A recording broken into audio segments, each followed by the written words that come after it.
These are the Mamburui sand dunes in Mamburui, Malindi, Kilifi, Kenya. These are the famous sand dunes which people, most of you, know them as Dubai Ndogo.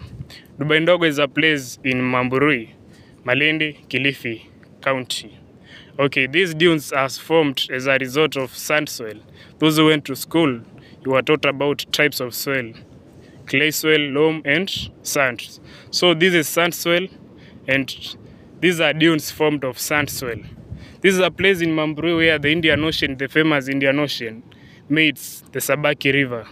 Sabaki River, those who live in Nairobi or those who went to school know that Sabaki River has got three names: Sabaki, Galana, and Athi River. Around this area of Giriama land, the river is known as Sabaki. So as you can see, the dunes are continuing to mount up, mount up, mount up. As the minutes go, as the seconds go, the mountains are going bigger and bigger. And for your information, these dunes migrate. This is not a permanent mountain here, so with time, it may be bigger or less, depending on the amount of wind that will run here around.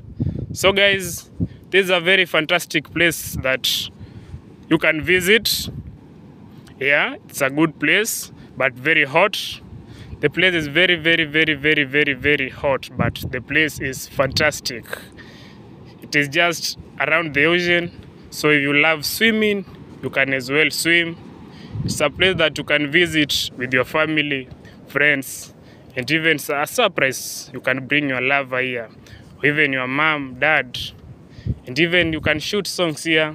You can also act, and those other types of shit that people love doing.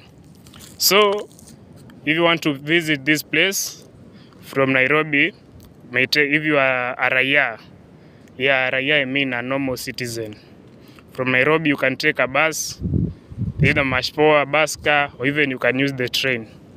From Nairobi, the bus will take you to Malindi town. Then from Malindi town, you may take a tuk-tuk up to Mamburui. The tuk-tuk may charge you around 100 bob, 150, even 300, depending on how you